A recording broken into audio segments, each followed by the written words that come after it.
Friend, आप सभी लोगों को नमस्कार। घटना चक्र 2025 का है, साइंस का नेक्स्ट चैप्टर है, बायोलॉजी कंप्लीट करना है तो उसमें विटामिन और पोषण चैप्टर है जो उसको अभी इस वीडियो में हम लोग पढ़ेंगे। ठीक है, इससे पहले बायोलॉजी के बहुत सारे चैप्टर ऑलरेडी कंप्लीट हो चुके हैं, तो अगर आप लोगों ने नहीं देखा है तो जाकर के प्लेलिस्ट चेक करिए। और सबसे जरूरी बात है, ये जो है ना 1 महीने और 2 महीने में खत्म नहीं होने वाला। अगर आप लोग खुद से भी कर रहे हैं तो अगर वो हो रहे हैं तो बस वो रीडिंग देते हैं, पूरी कंप्लीट तरीके से घटना चक्र अगर याद हो जाता है, लूसेंट याद हो जाता है तो कोई भी एग्जाम निकल सकता है। तो इसलिए इसको 2 बार 3 बार 4 बार 5 बार जितना बार हो सकता है टाइम लेकर के पढ़ना है। ठीक है, तो चलिए बिना देर के हम लोग स्टार्ट करते हैं। विटामिन एवं पोषण। कार्बोहाइड्रेट, प्रोटीन, लिपिड्स, न्यूक्लिक अम्ल, जल, खनिज, लवण तथा विटामिन, ये 7 प्रकार के जो है प्रमुख पोषक पदार्थ हैं। कितने? तो 7 प्रकार के। मानव सहित सभी जंतु सामान्यतः इन्हें भोजन से प्राप्त करते हैं। इन पदार्थों में से जल व खनिज लवण जो है अकार्बनिक पदार्थ हैं और शेष कार्बनिक पदार्थ है। कार्बोहाइड्रेट्स एवं वसाएं प्रमुख ऊर्जा उत्पादक होती हैं। वहीं प्रोटीन जो है शरीर का निर्माणात्मक पदार्थ है। विटामिन, जल और खनिज लवण जो है उपापचयी क्रियाओं का नियंत्रण व नियमन करते हैं। उपापचयी में खनिज लवण, विटामिन और जल। कार्बोहाइड्रेट्स में 1-2-1 कार्बोहाइड्रेट्स जो होती है उसमें 1-2-1 के अनुपात में कार्बन, हाइड्रोजन और ऑक्सीजन के यौगिक CH2O होते हैं। 1911 से 12 ईस्वी में पोलैंड के वैज्ञानिक कैसिमर फंक, पोलैंड के वैज्ञानिक थे कौन? तो कैसिमर फंक थे। इन्होंने पहली बार विटामिन की अवधारणा का निरूपण किया और विटामिन शब्द का सबसे पहले प्रयोग किए थे। अब तक लगभग 20 प्रकार के विटामिन ज्ञात हो चुके हैं, जिनकी 2 प्रमुख श्रेणियां हैं। पहला जल में घुलनशील विटामिन बी एवं सी है, वहीं वसा में घुलनशील विटामिन जो है ए, डी, ई और के है। विटामिन को सहायक आहार कारक भी कहा जाता है। सहायक आहार कारक मतलब जो भी हम भोजन करते हैं उसमें सहायक होती है। इस विचार को स्पष्ट करने वाले पहले वैज्ञानिक थे Frederick Gowland Hopkins. Frederick Gowland Hopkins, in short Hopkins याद रखेंगे। यह चूंकि विटामिन सहायक आहार है, यह बात कौन वैज्ञानिक दिए? तो हॉपकिंस दिए थे। ठीक है, हॉपकिंस। लैक्टोज जो है वो प्राकृतिक शर्करा है। लैक्टोज जो है प्राकृतिक शर्करा है। यह एक डाइसैकेराइड कार्बोहाइड्रेट भी है जो कि दूध में पाया जाता है। तो लैक्टोज प्राकृतिक शर्करा है और यह एक डाइसैकेराइड कार्बोहाइड्रेट है और यह दूध में भी पाया जाता है। और इसकी हल्की सी मिठास का कारण है क्योंकि वह लैक्टोज होती है दूध में। यह ग्लैक्टोज और ग्लूकोज से मिलकर बनता है, तो गल। ठीक है, तो ऐसे याद करेंगे, glucose plus galactose, glucose plus galactose equal to ल से क्या हो जाएगा? लैक्टोज। तो गल। ठीक है, ग्लूकोज ग्लैक्टोज मिलके गल लैक्टोज बना देगा। प्रमुख विटामिन स्रोत व उनकी कमी से होने वाले रोग। देखिए, विटामिन ए से कौन सा रोग होगा? तो विटामिन ए से रतौंधी होगा, जीरोफ्थैल्मिया होगा, संक्रमण होगा और त्वचा की कोशिका में भी परिवर्तन होता है। त्वचा की कोशिका। विटामिन ए का वैज्ञानिक नाम रेटिनॉल है। वहीं B1 को थायमिन कहा गया है, रासायनिक नाम दिया गया है। इससे बेरी और वृद्धि रुक जाती है। अगर B1 की कमी हो जाती है बॉडी में तो वृद्धि रुक जाती है। विटामिन B2, इससे राइबोफ्लोविन से जो है किलोसिस नामक रोग होता है। कौन सा रोग होता है B2 की कमी से? तो किलोसिस। ठीक है, राइबोफ्लोविन और B2 की कमी से किलोसिस। वहीं B3 रासायनिक नाम नियासिन या निकोटीनिक अम्ल। नियासिन, निकोटीनिक अम्ल, इससे पेलाग्रा या फिर चर्मग्राह रोग होती है। चर्मग्राह। विटामिन B5 पेंटाथेनिक अम्ल, इससे कौन सा रोग होता है?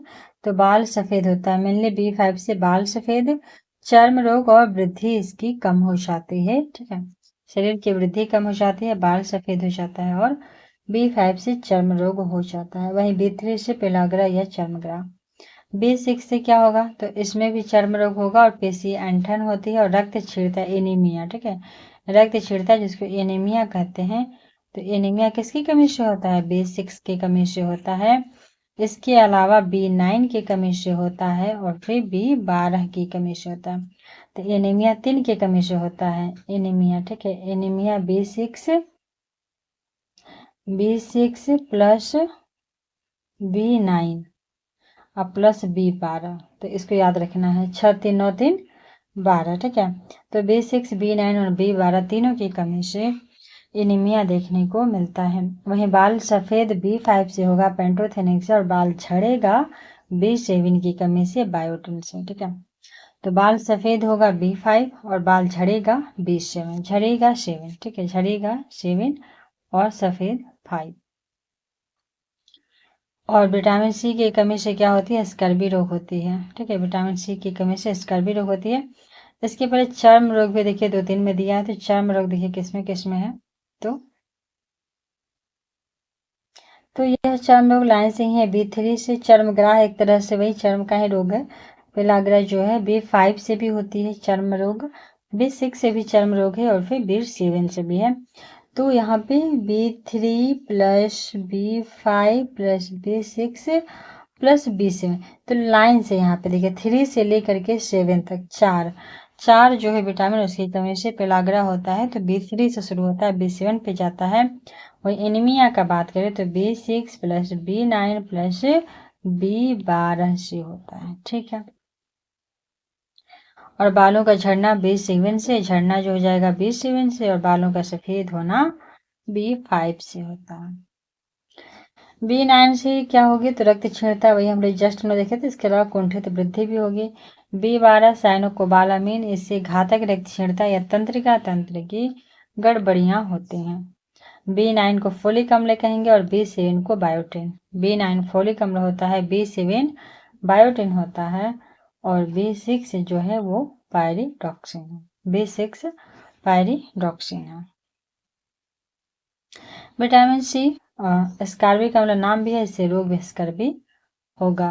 विटामिन डी कैल्सीफेरॉल से 2 रोग होता है, ऑस्टियोमलेशिया और सूखा रोग। चूंकि विटामिन डी हड्डियों से संबंधित है तो वैसा रोग भी होगा।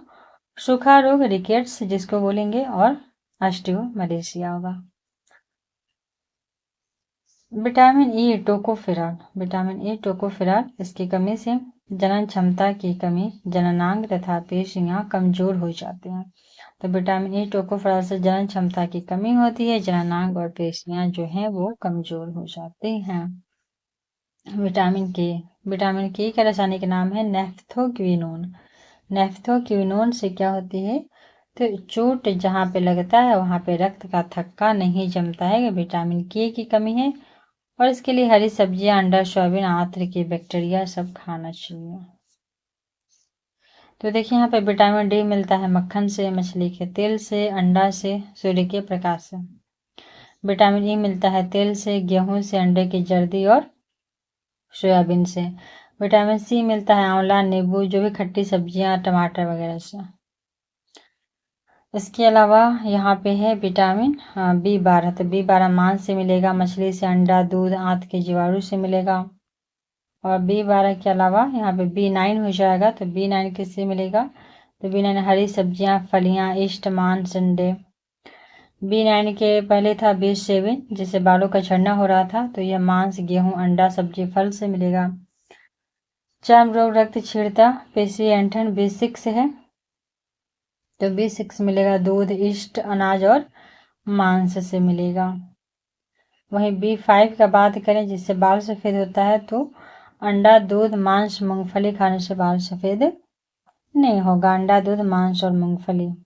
पेलाग्रा जो है B3 की कमी से होता है, इससे ईस्ट, मांस, मछली, अंडा, दूध, फलियां इसमें भी चाहिए। वहीं B2 जो होता है राइबोफ्लोमिन, पनीर, अंडा, ईस्ट, मांस, हरी पत्तेदार सब्जियों में था। कुल मिलाकर के अनाज, फलियां, सोयाबीन, दूध, पनीर, अंडा और जो भी है मांस, ये सब सारी चीज़ें, दूध, मक्खन, अंडा, सब खाते रहना चाहिए। अगर जो शाकाहारी हैं तो वो ज़्यादा से ज़्यादा हरी सब्जियां, गाजर, दूध, मक्खन वगैरह वगैरह चीज़ें। तो चलिए अभी नेक्स्ट हम लोग पढ़ेंगे।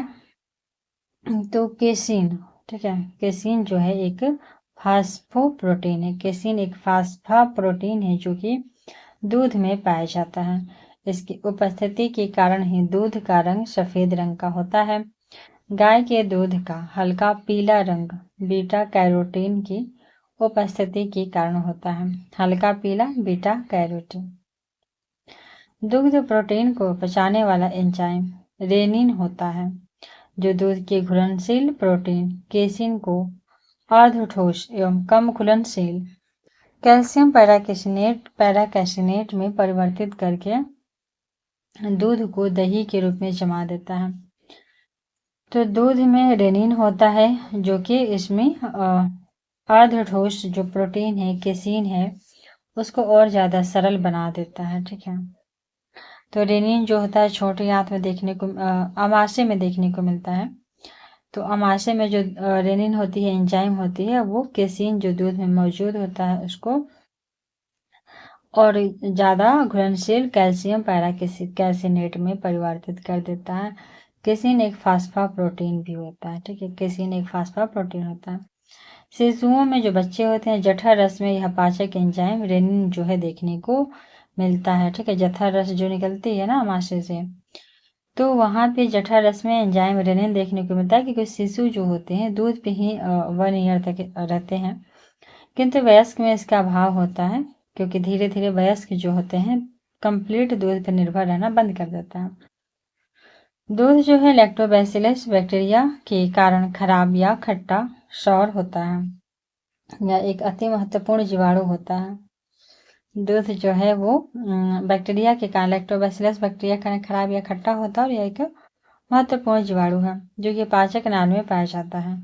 ये मिल्क शुगर लैक्टोज को लैक्टिक अम्ल में बदल देते हैं। तो जो लैक्टोबैसिलस बैक्टीरिया है वो मिल्क शुगर लैक्टोज को लैक्टिक अम्ल में बदल देता है जिसके कारण दूध जो है वो खट्टा हो जाता है। दूध से दही छाछ तथा पनीर के निर्माण के कारण इन जीवाणुओं द्वारा ही होता है। कौन से? तो लैक्टोबैसिलस बैक्टीरिया। प्रोटीन एक जटिल नाइट्रोजन युक्त कार्बनिक पदार्थ है जिसका गठन कार्बन हाइड्रोजन ऑक्सीजन व नाइट्रोजन तत्वों के अणुओं से मिलकर बना है। तो देखिए कार्बन हाइड्रोजन ऑक्सीजन तो कार्बोहाइड्रेट या ग्लूकोज में भी होता है, एक एक्स्ट्रा ऐड करेंगे नाइट्रोजन, तो इनको मिला के प्रोटीन बनता है। इसमें आंशिक रूप से गंधक फास्फोरस आदि भी उपस्थित होते हैं। प्रोटीन ऊतकों के निर्माण मरम्मत शारीरिक वृद्धि के लिए आवश्यक होते हैं। अमीनो अम्ल प्रोटीन की संयोजक इकाइयां या एकलक मोनोमर्स होते हैं। तो अमीनो अम्ल से ही मिलकर प्रोटीन बनता है, इसीलिए इसको मोनोमर कहा जाता है। एक अणु जो होती है अमीनो अम्ल की होती है। प्रकृति में अनेक प्रकार के अमीनो अम्ल पाए जाते हैं। जीव द्रव्य में उपस्थित विभिन्न प्रकार के अमीनो अम्ल में केवल 20 प्रकार के अमीनो अम्ल ही प्रोटीन्स के एकलक होते हैं। तो जो जीव द्रव्य होता है कोशिका के अंदर उसमें केवल 20 प्रकार का ही जो होता है अमीनो अम्ल वह प्रोटीन का एकलक या मोनोमर होता है।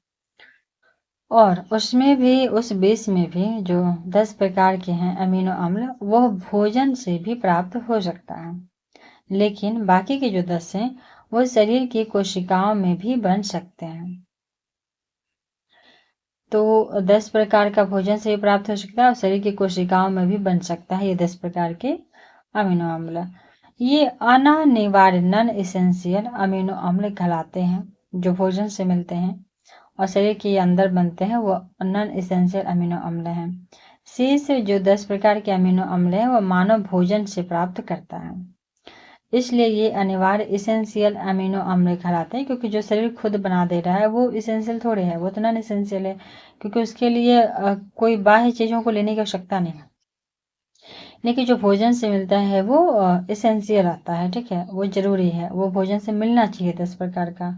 नहीं मिलेगा तो बॉडी में अनेक प्रकार की बीमारियां या कमजोरियां देखने को मिलेगी। तो यहाँ पे कुछ नाम दिया गया है: histidine, isoleucine, leucine, lysine, methionine, phenylalanine, tryptophan, valine, arginine तथा थ्रियोनिन, ये सारे के सारे अनिवार्य अमीनो अम्ल हैं। तो isoleucine, leucine, isoleucine, leucine, lysine, methionine, phenylalanine, tryptophan, valine, arginine तथा थ्रीओनिन अनिवार्य अमीनो अम्ल हैं। Glycine, serine, tyrosine, alanine, glutamic अम्ल, ग्लूटामिन, प्रोलीन, एस्पार्टिक अम्ल, एस्पैरेजीन तथा सिस्टीन ये अनानिवार्य नॉन एसेंशियल अम्ल हैं, जबकि ये जो ऊपर वाले थे ये वाला पोर्शन, एक सेकंड, ये वाले सारे इसेंशियल हैं, उसके नीचे वाले नॉन इसेंशियल हैं। ठीक है, और ये वाले जो हैं एक सेकेंड,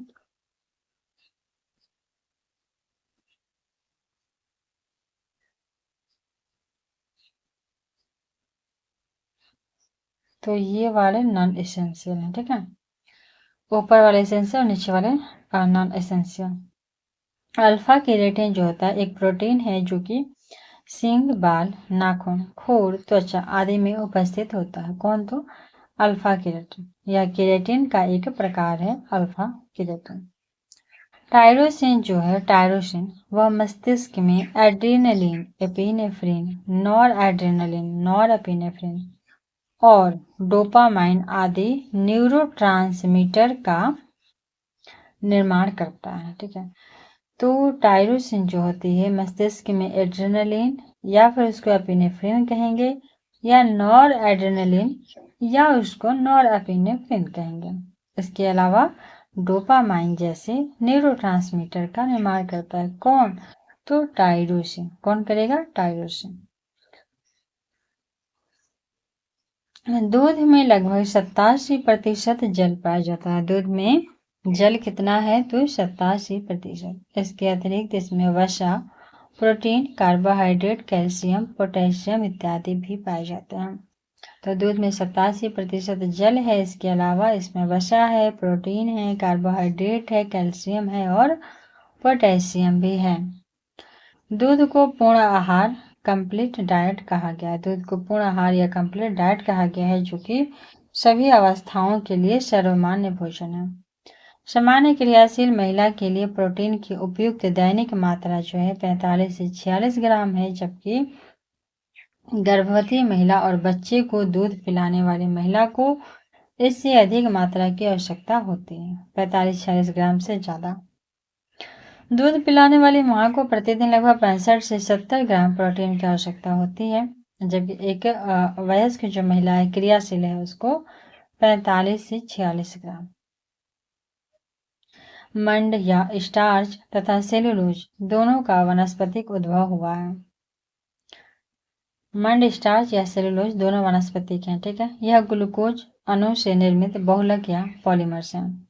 स्टार्च जो होती है आयोडीन घोल के साथ क्रिया करके नीला काला रंग देता है। स्टार्च जो है वो आयोडीन के साथ क्रिया करेगा तो वह नीला काला, नीला और काला, काला नीला। ठीक है, जबकि सेलुलोज जो होती है, सेलुलोज इस प्रकार का प्रतिक्रिया ही नहीं करता आयोडीन के साथ, तो सेलुलोज प्रतिक्रिया नहीं करता है, लेकिन मंड या स्टार्च जो होती है वो नीला काला रंग देता है। पादपों के बीज फलियों में स्टार्च, एमाइलेज या एमाइलोपेक्टिन। तो पादप के बीज और फली में स्टार्च एमाइलेज या एमाइलोपेक्टिन के रूप में उपस्थित होता है। मानव शरीर की कोशिकाएं आवश्यक वसीय अम्लों का संश्लेषण नहीं कर सकते। जो मानव शरीर की कोशिकाएं हैं वो आवश्यक वसीय अम्लों का संश्लेषण नहीं कर सकते हैं।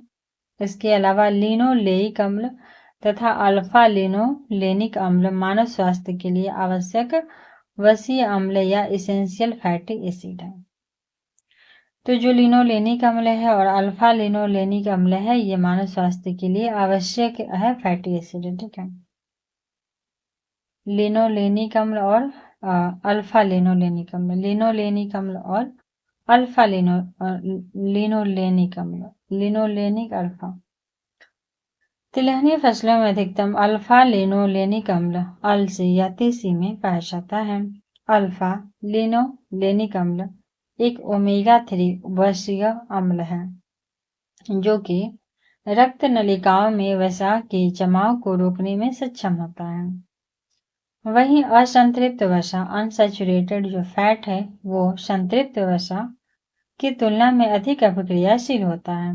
इनके अणुओं में किन्हीं कार्बन परमाणु के मध्य दोहरे बंध भी होते हैं। किसमें? तो असंतृप्त में, ठीक है, क्योंकि इनमें दोहरे संबंध भी होते हैं। संतृप्त वसाओं में दोहरे बंध नहीं होते हैं। यहाँ से क्वेश्चन बनता है कि दोहरे बंध किसमें होते हैं? तो असंतृप्त में होते हैं, जबकि दोहरे बंध जो है नहीं होते हैं वो संतृप्त वसा में नहीं होते हैं, ठीक है। इसके अलावा जो असंतृप्त होता है वो ज्यादा अभिक्रियाशील भी होता है। वहीं बहु असंतृप्त वसाम्ल पॉली अनसैचुरेटेड फैटी एसिड की बात करें तो इसमें अपघटन की दर काफी तीव्र होती है, ठीक है, जिसके कारण संवहनीय क्रिया में ऑक्सीजन के अधिक अणु ग्रहण कर लिए जाते हैं। इसके परिणाम स्वरूप मनुष्य में संवहनीय क्रिया बढ़ जाती है। बहु असंतृप्त वसा अम्ल मछली में प्रचुर मात्रा में पाया जाता है, जो मानव के लिए एक अच्छा पोषक तत्व है। तो चूंकि जो संवहनीय क्रिया होती है मानव के शरीर में, तो उसमें अधिक से अधिक ऑक्सीजन जो है ऑब्जर्व करने का कार्य कौन करता है? तो असंतृप्त वसा। वहीं सूरजमुखी या एस्टेरेसी जो कुल के हैं, सूरजमुखी जो होती है वो एस्टेरेसी कुल के तहत आता है। सूरजमुखी सनफ्लावर एस्टेरेसी कुल, यह आवृतबीजी पौधा है। सूरजमुखी जो है एस्टेरेसी कुल के तहत है और यह एक आवृतबीजी पौधा है जिसका उपयोग तेल बनाने में किया जाता है। इसका तेल एक अच्छी गुणवत्ता का खाद्य तेल है। किसका? तो सूरजमुखी का, क्योंकि इसमें असंतृप्त वसाम्लों की अधिकता होती है। सूरजमुखी में एक अच्छी गुणवत्ता देखने को मिलता है क्योंकि इसमें असंतृप्त वसाम्लों की अधिकता होती है। ज्ञातव्य है कि असंतृप्त वसा अम्ल मानव के लिए एक अच्छा पोषक तत्व होता है क्योंकि ऑक्सीजन अणुओं को ये ज्यादा से ज्यादा कैप्चर करता है। ये ज्यादा क्रियाशील होता है और इसमें डबल बॉन्ड भी देखने को मिलता है और यह मनुष्य के लिए अच्छा पोषक है। ट्रांस ट्रांस फैट, तो इसका उपभोग शरीर में खराब LDL कोलेस्ट्रॉल के स्तर को बढ़ाता है और अच्छे HDL या कोलेस्ट्रॉल के स्तर को कम करता है। तो देखिए ट्रांस वसा, तो फिर तो ये गलत हो गया, मतलब ये तो बॉडी के लिए हानिकारक हो गया क्योंकि खराब LDL कोलेस्ट्रॉल को बढ़ा रहा है और अच्छे HDL को कम कर रहा है, जो कि हृदय वाहिका के स्वास्थ्य को क्षति पहुंचा सकता है। क्योंकि कोलेस्ट्रॉल हृदय के स्वास्थ्य को क्षति पहुंचा सकता है। प्रायः पशु उत्पन्न वसा या तेल जो होते हैं तथा हाइड्रोजनीकृत जो तेल होता है, दोनों में ही ट्रांस वसा देखने को मिलता है, ठीक है। तो ट्रांस वसा होता है पशुओं से उत्पन्न तेल में, और हाइड्रोजनीकृत जो तेल वनस्पति तेलों से बनाया जाता है पौधों से, उसमें भी ट्रांस वसा देखने को मिलता है और ये शरीर के HDL को बढ़ा देते हैं। जबकि अच्छा जो तेल माना जाता है वो जैसे कि अलसी या तीसी का, सूरजमुखी का। ट्राइग्लिसराइड क्या है? तो यह शरीर में पाए जाने वाले वसा फैट का एक प्रकार है। ट्राइग्लिसराइड फैट का ही एक प्रकार है। हमारा शरीर भोजन से प्राप्त अप्रयुक्त ऊर्जा को ट्राइग्लिसराइड में परिवर्तित कर देता है। तो जो अधिक ऊर्जा मिलती है शरीर में वसा से, उसको ट्राइग्लिसराइड में परिवर्तित कर दिया जाता है। ट्राइग्लिसराइड वसा कोशिकाओं में संचित होता है। जो फैट सेल होते हैं वहां पे ट्राइग्लिसराइड संचित होता है। क्वेश्चन अब है, तो निम्न में से कौन सा आहार जो है मानव शरीर में नए ऊतकों की वृद्धि के लिए पोषक तत्व प्रदान करता है? इसका आंसर हो जाएगा पनीर, ठीक है, सी हो जाएगा पनीर। तो शरीर में नए ऊतक का वृद्धि के लिए पनीर जो है वो अत्यधिक पोषक है। पनीर चीज जो होती है मानव शरीर में नए ऊतकों टिश्यूज की वृद्धि के लिए पोषक तत्व या टिश्यूज प्रदान करता है। तो पनीर जो है ना वो टिश्यू की वृद्धि के लिए पोषक तत्व है। यह दूध से बना एक उत्पाद है जिसे विभिन्न जीवाणुओं लैक्टोबैसिलस लैक्टिस तथा ल्यूकोनोस्टॉक सिट्रोओरम द्वारा किण्वन करके तैयार किया जाता है। ठीक है, तो पनीर चीज को जो है वो नए टिश्यू की वृद्धि के लिए आवश्यक है। यह दूध से बना एक उत्पाद है। पनीर इससे क्या होती है कि विभिन्न जीवाणुओं जैसे कि लैक्टोबैसिलस लैक्टिस और ल्यूकोनोस्टॉक सिट्रोओरम द्वारा किण्वन करके तैयार किया जाता है। तो लैक्टोबैसिलस लैक्टिस और ल्यूकोनोस्टॉक सिट्रोओरम द्वारा किण्वन करके तैयार किया जाता है। प्रोबायोटिक खाद्य से संबंध निम्नलिखित कथनों पर विचार कीजिए। तो प्रोबायोटिक खाद्य से संबंध कौन सा कथन यहाँ पे सत्य हो जाएगा? तो फर्स्ट स्टेटमेंट कहता है कि प्रोबायोटिक खाद्य में सजीव जो जीवाणु है वो विद्यमान होते हैं। ठीक है, तो प्रोबायोटिक खाद्य में सजीव जीवाणु विद्यमान होते हैं जो मानव के लिए लाभकारी जाने जाता है। सेकेंड कहता है कि प्रोबायोटिक जो खाद्य तंत्र है वो फ्लोरा के अनुरक्षण में सहायता देता है। तो दोनों का दोनों सही हो जाएगा कि प्रोबायोटिक जो है खाद्य में सजीव जीवाणु विद्यमान होता है और यह मानव के लिए लाभकारी होता है। इसके अलावा प्रोबायोटिक खाद्य अंतर फ्लोरा के अनुरक्षण में भी सहायक होता है।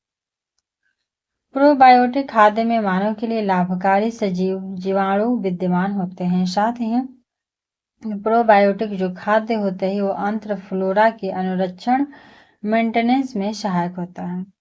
उल्लेखनीय है कि अंतर फ्लोरा मानव पाचन तंत्र में मौजूद अरबों जीवाणुओं को दी गई संज्ञा है। अंतर फ्लोरा में लाभकारी एवं हानिकारक दोनों ही प्रकार के जीवाणु होते हैं। तो अंतर फ्लोरा में लाभकारी और हानिकारक दोनों ही प्रकार का जीवाणु होता है।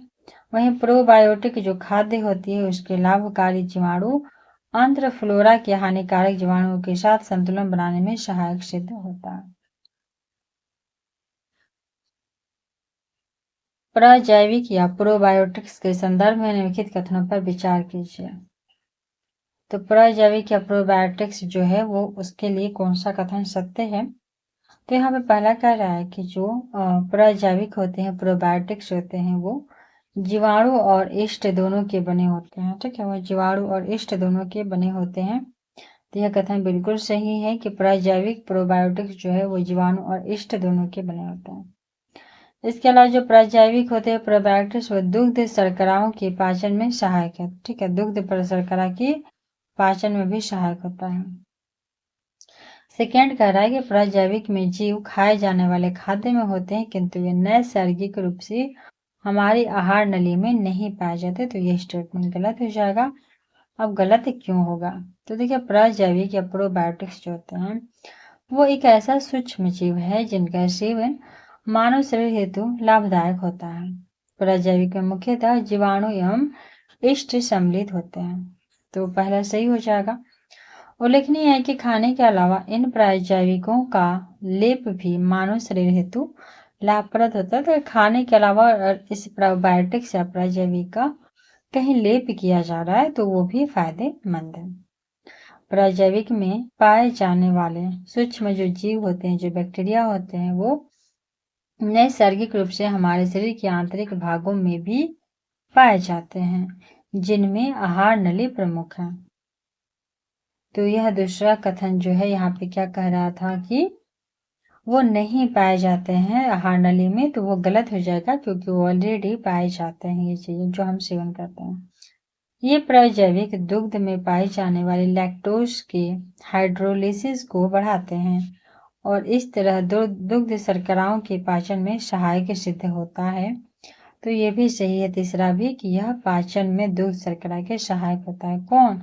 तो प्रोबायोटिक्स। ठीक,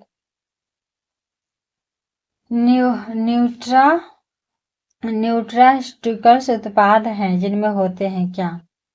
तो न्यूट्रास्टिकल उत्पाद हैं जिनमें होते हैं पोषक और औषधि प्रभाव। ठीक है, तो न्यूट्रास्टिकल्स उत्पाद में पोषक और औषधि प्रभाव दोनों होते हैं। ठीक है, न्यूट्रास्टिकल्स न्यूट्रास्टिकल्स उत्पाद में पोषक और औषधि दोनों देखने को मिलते हैं। पोषक और औषधि। न्यूट्रास्टिकल्स शब्द न्यूट्रिशन तथा फार्मास्यूटिकल शब्दों से मिलकर बना हुआ है। न्यूट्रास्टिकल उत्पाद जो है नियमित पोषक मूल्यों के साथ साथ औषधीय लाभ प्रदान करने के लिए जाना जाता है। फंक ने निम्नलिखित में से किसका आविष्कार किया था? तो इसका राइट आंसर हो जाएगा विटामिन का। तो फंक ने विटामिन का आविष्कार किया था। 1911-12 ईस्वी में पोलिश वैज्ञानिक कैसिमिर फंक ने पहली बार विटामिनों की अवधारणा का निरूपण किया तथा विटामिन शब्द का सर्वप्रथम प्रयोग किया था। किसने? तो फंक ने। निम्नलिखित में से कौन सा युग्म जो है सही सम्मिलित नहीं है? तो यह हो जाएगा, देखिए विटामिन बी का खोज मैकुलन सही है, ए का भी मैकुलन ये भी ठीक है, विटामिन सी का जेम्स लिंड किए थे ये भी सही है। देखिए विटामिन डी का जो कर रहा है पार्मुलर ये गलत हो जाएगा, क्योंकि विटामिन डी का जो है वो किसने किया था? देखिए यहाँ पे दिया नहीं है, चलिए पढ़ लेते हैं। जेम्स लिंड ने 1747 ईस्वी में बताया कि खट्टे फलों के प्रयोग से स्कर्वी होता है। खट्टे फलों में विटामिन सी पाया जाता है और होता नहीं है, मतलब बचाव होता है खट्टे फलों से स्कर्वी का। तो खट्टे फलों में विटामिन सी पाया जाता है। पॉल मुलर जो है विटामिन डी के से संबंधित नहीं है। पॉल मुलर जो है विटामिन डी से संबंधित नहीं है ये, बल्कि पॉल मुलर डीडीटी के कीटनाशक गुणों की खोज व मलेरिया एवं पित्त ज्वर जैसे वेक्टर रोग के रोकथाम में इसके उपयोगिता के लिए जाने जाते हैं। तो कुल मिला के पॉल मुलर डीडीटी के कीटनाशक के लिए जाने जाते हैं, ना कि विटामिन डी के लिए। विटामिन ए एवं बी की खोज एल्मर मैकुलन ने किया था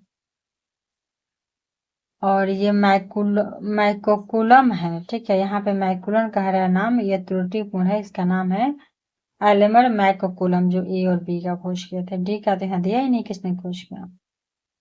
विटामिन क्या होते हैं? तो विटामिन कार्बनिक यौगिक होते हैं। विटामिन जटिल कार्बनिक यौगिक होते हैं जो कि शरीर में उपापचयी अभिक्रियाओं उत्प्रेरकों की क्रियाओं का नियंत्रण करते हैं। जंतुओं को अधिकांशतः विटामिन भोजन से ही मिलता है, क्योंकि इनका संश्लेषण पादप करते हैं। अब तक लगभग 20 प्रकार के विटामिन ज्ञात हो चुके हैं, जिनको 2 प्रमुख श्रेणी में बांटा गया है। पहला जल में घुलनशील, दूसरा वसा में घुलनशील।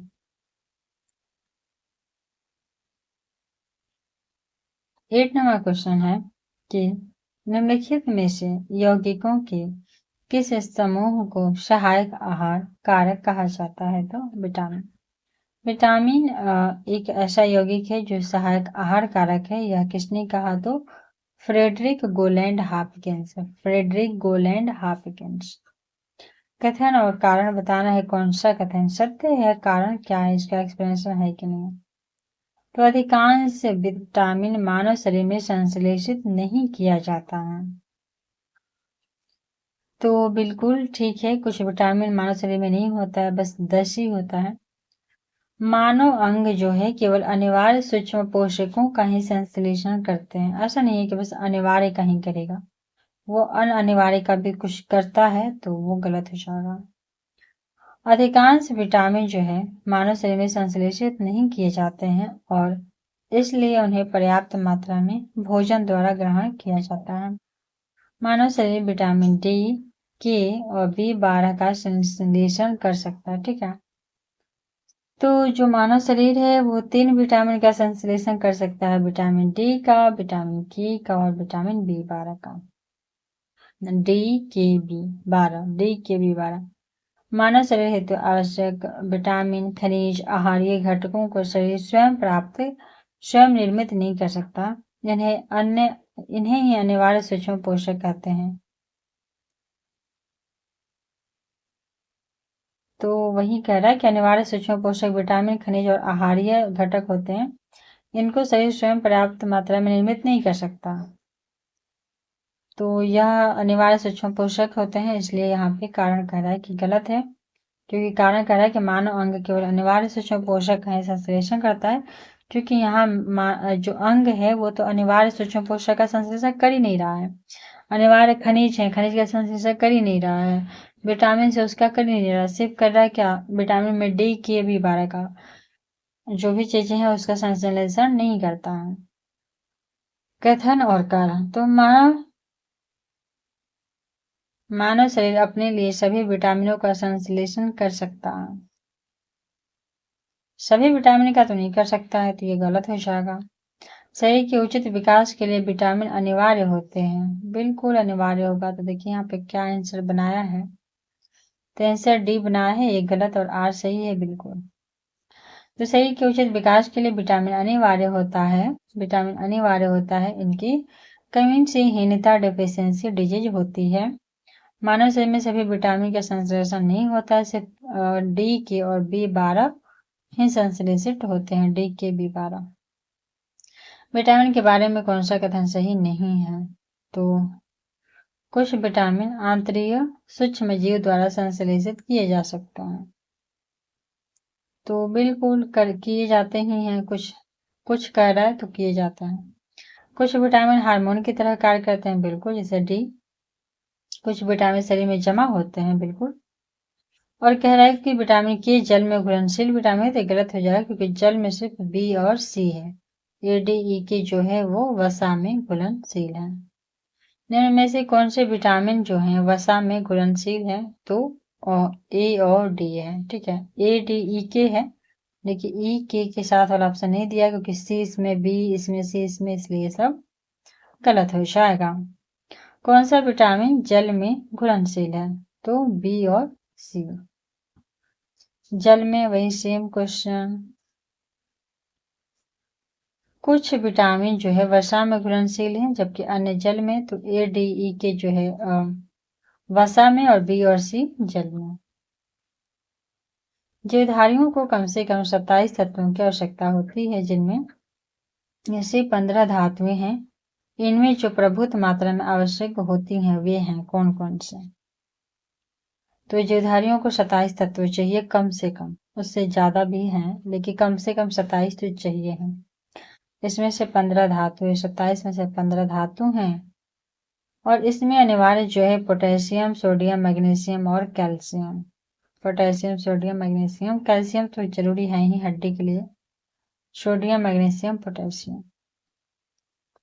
IAS 96 में इतना खतरनाक क्वेश्चन पूछा था। जीवधारियों में potassium, sodium, magnesium, calcium, sulphur, chlorine इत्यादि की आवश्यकता होती है। तो यहाँ पे 27 में से कितना था, 27 में से 15 का चाहिए ना, 15, तो 15 तो धातुएं होती है 27 में। अतः इन तत्वों को दीर्घ मात्रा पोषक तत्व माइक्रोन्यूट्रिएंट एलिमेंट्स कहते हैं, जबकि लघु मात्रा पोषक तत्व माइक्रोन्यूट्रिएंट एलिमेंट की आवश्यकता जीवों को बहुत ही सूक्ष्म मात्रा में होती है। सेब का हृदय रोगियों के लिए विशेष महत्व है, क्योंकि ये बड़े स्रोत हैं किसके, तो केवल पोटेशियम के। तो सेब का हृदय रोगियों के लिए विशेष महत्व है, इसके सेवन से कोलेस्ट्रॉल घटता है। सेब में पाया जाने वाला एंटीऑक्सीडेंट जो है रक्त वाहिकाओं में पाए जाने वाले वसा से सुरक्षा देता है। सेब में पर्याप्त खनिज तत्व पाए जाते हैं, जिसमें पोटेशियम महत्वपूर्ण है, जो हृदय की धड़कन को नियंत्रित करता है और उच्च रक्तचाप को सामान्य बनाए रखता है। 19 नंबर क्वेश्चन कि आहार में नियमित रूप से ताजे फल और सब्जियां ग्रहण करना वांछनीय है, क्योंकि ये ऑक्सीकरण रोधी एंटीऑक्सीडेंट तत्वों के अच्छे स्रोत हैं। ऑक्सीकरण रोधी तत्व व्यक्ति के स्वस्थ बने रहने और दीर्घ आयु होने में किस प्रकार सहायक सिद्ध होते हैं, एंटीऑक्सीडेंट, ठीक है। तो ये शरीर में क्या करते हैं कि चयापचय के उपत्पाद के रूप में जो भी उत्पन्न मुक्त मूलक होते हैं उसको एंटीऑक्सीडेंट हैं, तो ऑक्सीजन हटा देंगे, निष्क्रिय बनाते हैं। तो प्रतिऑक्सीकारक या एंटीऑक्सीडेंट या प्रति उपचायक वे यौगिक हैं जो अल्प मात्रा में दूसरे पदार्थों में मिला देने से वायुमंडल में ऑक्सीजन के साथ उनकी अभिक्रिया का निरोध हो जाता है। विरोध करते हैं, बोलते हैं नहीं, ऑक्सीजन से दूर रहो, और ऑक्सीजन से दूर रहेगा तो अपक्रिया नहीं होगा, तो वो क्षति नहीं होगा उसका। तो ऑक्सीकरण एक रासायनिक प्रक्रिया है जिसमें इलेक्ट्रॉनों का स्थानांतरण किसी पदार्थ से ऑक्सीकारक एजेंट में होता है। ऑक्सीकारक अपक्रिया के फलस्वरूप जो भी मूलक मुक्त मूलक होते हैं जिनके द्वारा कोशिकाओं को क्षति पहुंचाने वाली श्रृंखला बनती है, श्रृंखला वाली अपक्रिया बन जाती है, लेकिन जो प्रति ऑक्सीकारक है वह ऑक्सीकारक का दुश्मन है। वो बोलता है नहीं, बिल्कुल नहीं, स्वयं ऑक्सीकृत हो जाता है और मुक्त मूलक जो होते हैं उसको निष्क्रिय कर देता है और कोशिकाओं में जो बन के इनकी श्रृंखला वो नष्ट करने का प्रयास करती है उसको रोक देता है। तो प्रति ऑक्सीकारक बोलेगा कि नहीं, रहने दो, कोशिका या कोई अन्य जो चीजें हैं उसको रहने दो, तुम ऑक्सीकृत मत हो, हम हैं ही ना, या फिर चलो ऑक्सीकृत हो भी गए, जो तुमने मुक्त मूलक छोड़ दिया ना, जो एक श्रृंखला बना के कोशिका को नष्ट करेगा, तो प्रति ऑक्सीकारक कहेगा हम किस लिए हैं, हम इसका इलाज करते हैं। तो मुक्त मूलक का इलाज कर देता है कौन? तो प्रति ऑक्सीकारक। और मुक्त मूलक कैसे उत्पन्न होते हैं? तो किसी भी रासायनिक अभिक्रिया के फलस्वरूप। मानव तंत्र में प्रति ऑक्सीकारक का कार्य क्या है? तो यह मुक्त मूलक के प्रभाव को कोशिकाओं को बचाता है क्योंकि ये उनको निष्क्रिय कर देता है। ऑक्सीकरण अभिक्रिया से जो भी मूलक उत्पन्न होते हैं जिनके द्वारा कोशिकाओं को क्षति पहुंचाने वाली श्रृंखला अभिक्रिया आरंभ हो जाती है। प्रति ऑक्सीकारक पदार्थ स्वयं इन मुक्त मूलकों से ऑक्सीकृत हो जाते हैं और इससे यह जो अभिक्रिया थी, श्रृंखला बनने वाली थी, उसको क्षति हो जाती है। निम्नलिखित सब्जियों में सर्वाधिक विटामिन सी पाया जाता है। कहाँ पे? तो मिर्च में। ठीक है, तो सबसे ज्यादा विटामिन सी कहाँ मिलेगा? मिर्च में। बिल्कुल, सी करेंगे खा के सी।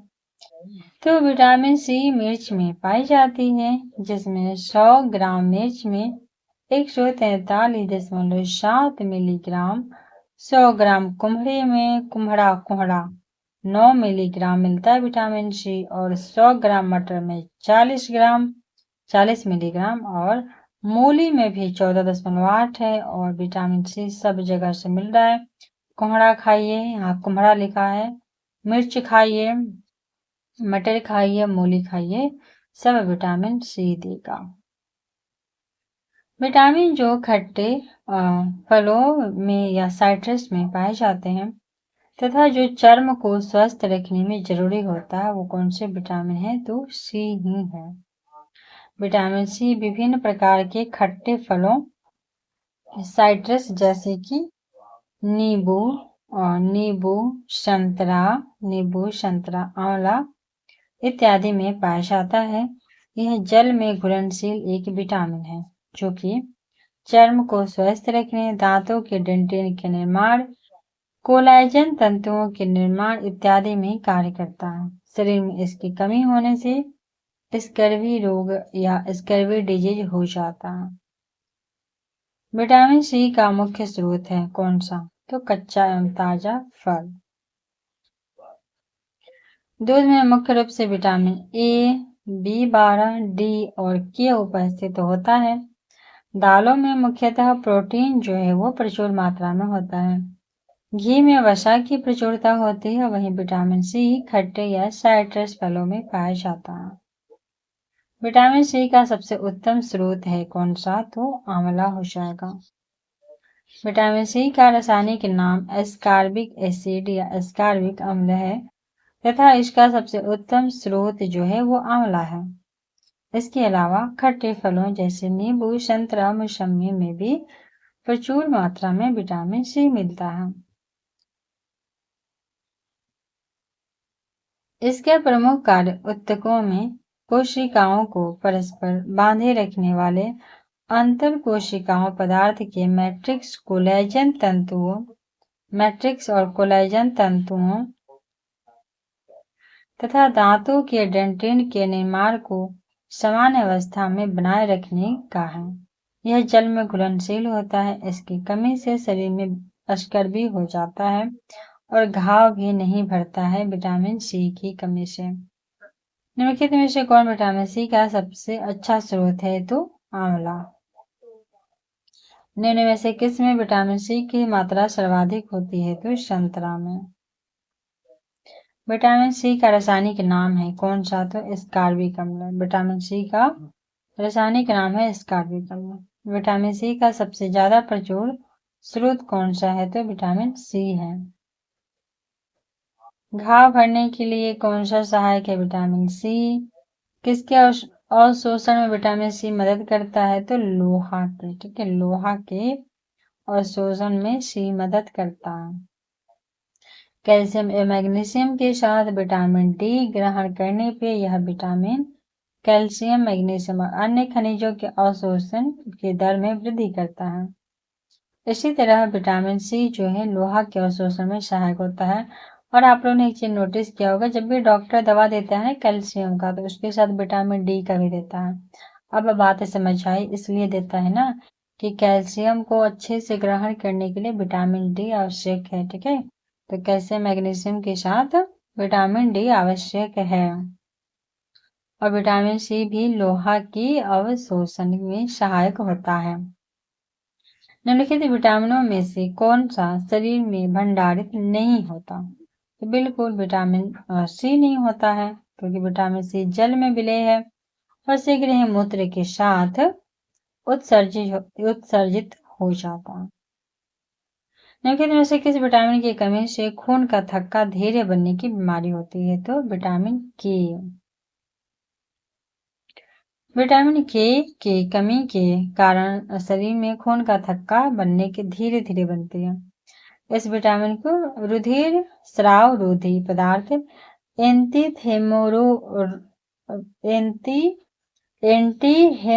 हेमोरोजिक फैक्टर कहते हैं।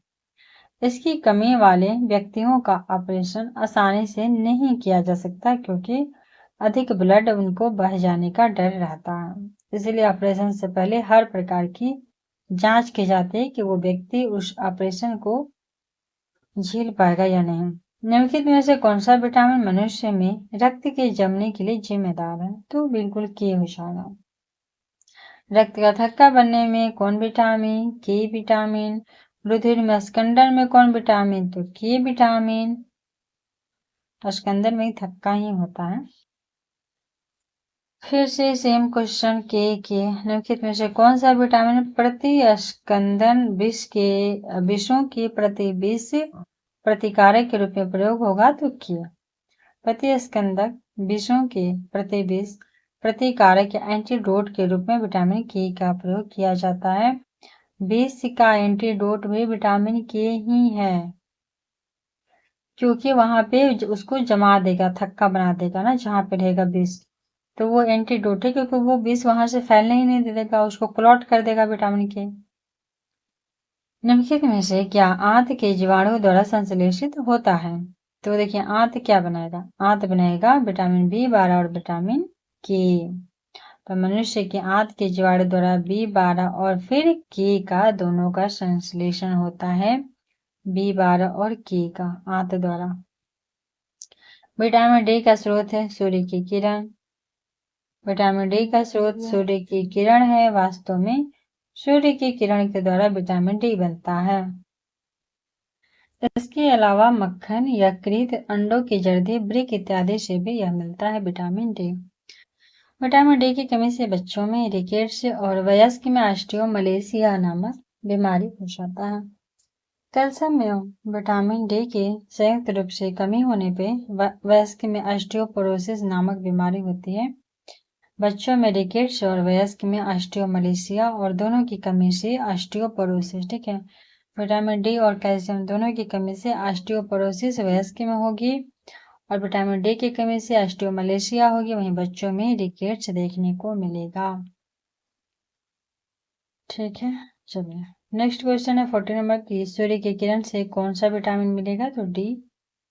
और सेम क्वेश्चन यहाँ पे देखिए, विटामिन डी की कमी से कौन सा रोग होगा? तो बच्चों में रिकेट्स हो जाएगा और ऑस्टियोपोरोसिस हो जाएगा, वयस्क में ऑस्टियोमलेशिया और विटामिन डी और इसके साथ कैल्शियम की कमी रहेगा तो पोरोसिस।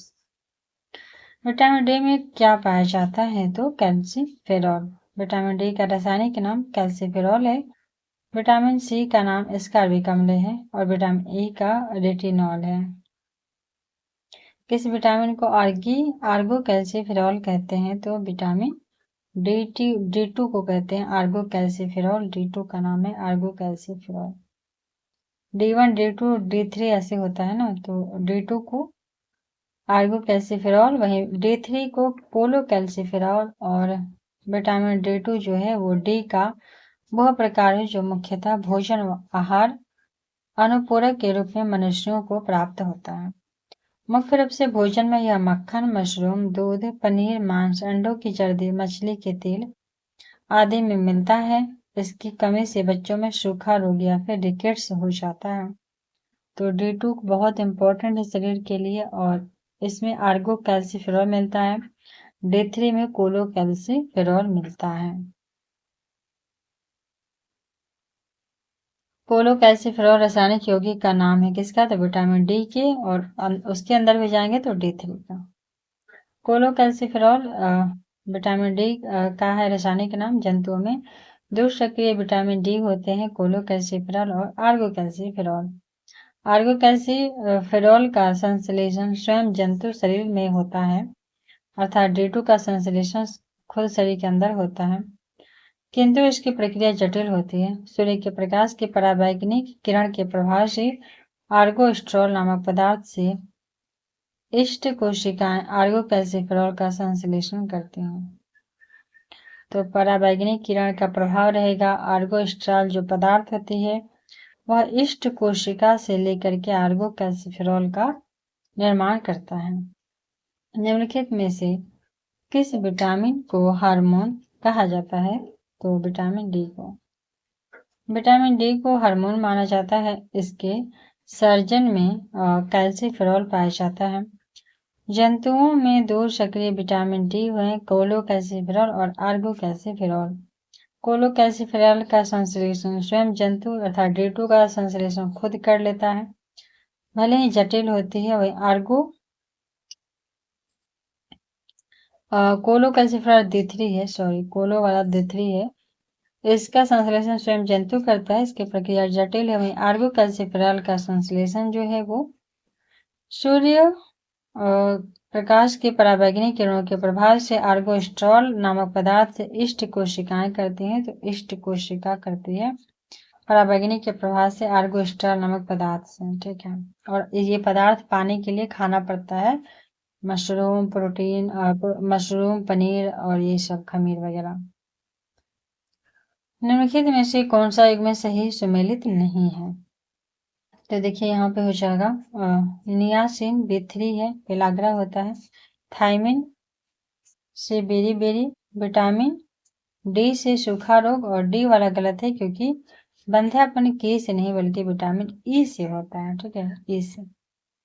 तो विटामिन के की कमी से रक्त के थक्का बनने में प्रॉब्लम होती है, तो इसलिए वो गलत था, यहाँ पर दिया नहीं है लेकिन ई से ही होता है।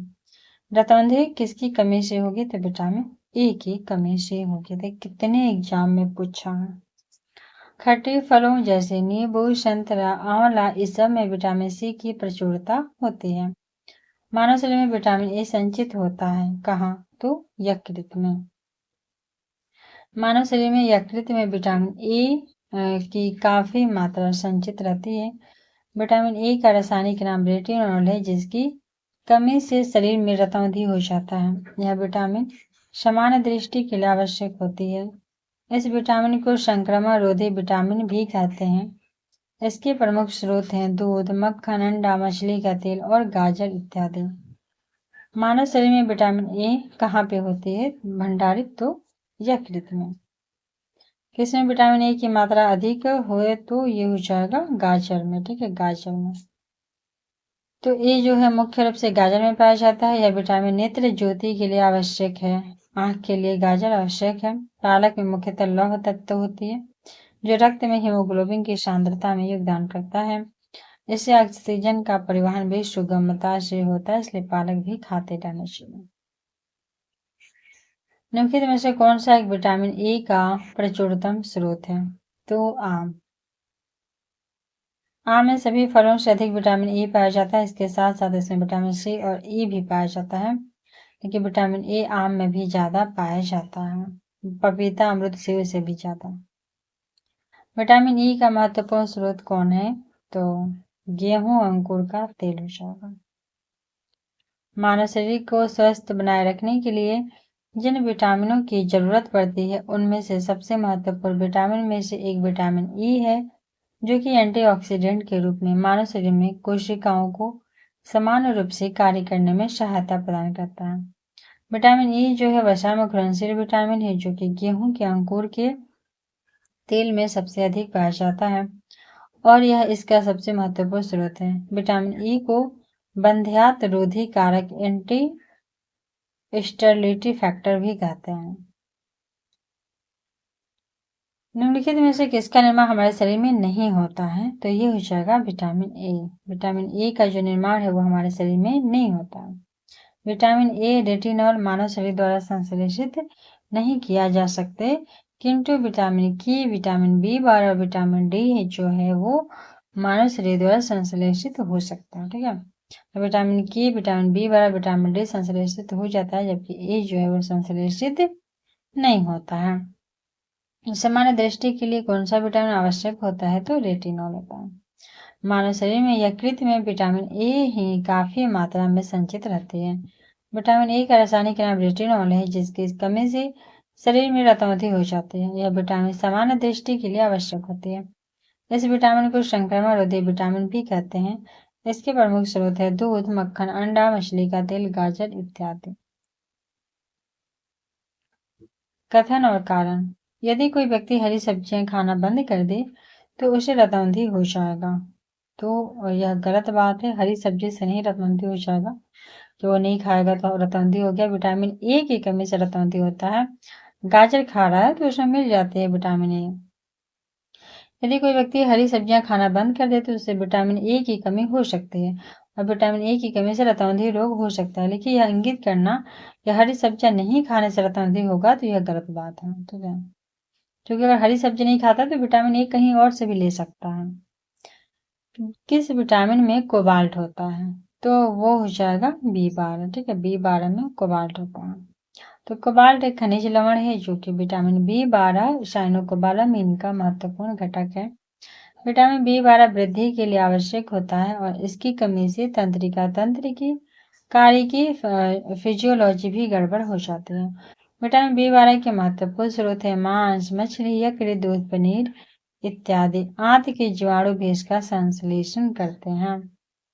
विटामिन बी12 में कौन सी एक धातु मौजूद होती है? तो कोबाल्ट। निम्नलिखित विटामिन से किसमें कोबाल्ट होता है? तो बी12 में होगा। तो और एक क्वेश्चन है 60।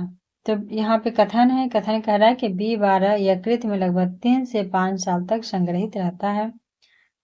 तो देखिए क्या ये सही है? तो ये तो बोला हाँ ठीक है, दोनों सही है। मतलब बी12 3 से 5 साल तक संग्रहित रहता है। विटामिन बी12 जल में विलय है, तो बिल्कुल बी और सी दोनों है।